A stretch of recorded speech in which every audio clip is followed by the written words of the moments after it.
What's up, everybody? This is Colin from Holistic Heritage Homestead. I hope you're all well. This garden bed is a garden bed that we did not plant much in, so we've let this just grow wild, go wild, let nature take over. And some of you might be thinking, oh no, that's horrible, Colin. Look at all of those weeds and all of those volunteer plants just growing everywhere in your garden bed. That might be horrible. Well, I'm here to tell you folks, it's not. It's actually awesome. So, without getting into too many details, there's no reason to weed.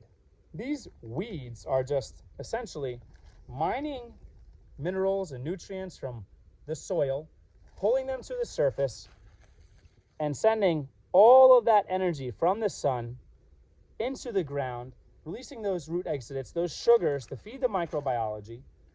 They are covering, so they're mulching essentially. It's like a living green mulch, a cover crop, if you will, over this area.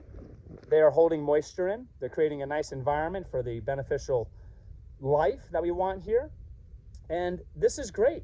I'm not going to chop this. I'm not going to do anything to it. I'm going to let it keep growing because those roots underground will actually create tunnels and pathways for water and nutrients to work themselves into the ground. So I'm going to let these grow completely. I'm not even going to chop and drop. I'm just going to let nature do what nature does. And hopefully this soil will start to build upwards in time. Let's see what we've got. We've got the wood chips we laid down. Looks like they're breaking down. And we've got some clay underneath. So the goal is to have this build upwards, okay? And all this is doing, all these weeds, these quote-unquote unwanted plants are doing is just adding lots of organic matter, biodiversity to this area.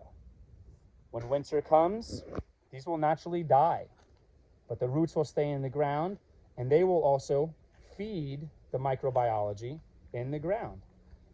Don't worry, listen folks, if you live in we don't really have neighbors close to us where we are, and I consider that to be a blessing. If you live in the suburbs, if you live in urban areas, just let your property grow wild sometimes, especially in certain areas. Please check out my previous video discussing letting your property just grow wild, letting nature just do nature's thing. I believe the video is called Let It Grow, or something like that. Definitely worth checking out. I get into more details there, but essentially we're just trying to take energy from the sun and push that energy into the soil.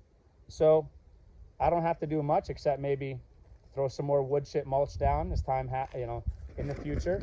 And for example, I was walking around before, saw these leaves. Check it out. Boom. How you doing? Organic matter. It's really that simple. Sure, I could take these leaves, I could crunch them up and create more surface area, and that will speed down decomposition. That's great. But also, even if they're dead leaves or drying out, that's ground mulch. That's mulch. It's ground cover. Really, the best way to garden, in my opinion, is the lazy way. And in the future, I'll get into more of the details, discussing the microbiology, how it all works, how the microbiology helps to make those minerals and those nutrients bioavailable for your plants. I'll discuss more mulching and the benefits of mulching. I'll discuss more about composting and how we can work compost into this system. But essentially, with all the stuff we throw over here, we're just composting in place. You see these eggshells here, okay? Folks, hope you're all well. Please, let nature do what nature's gonna do. Work with nature, not against nature. Take care.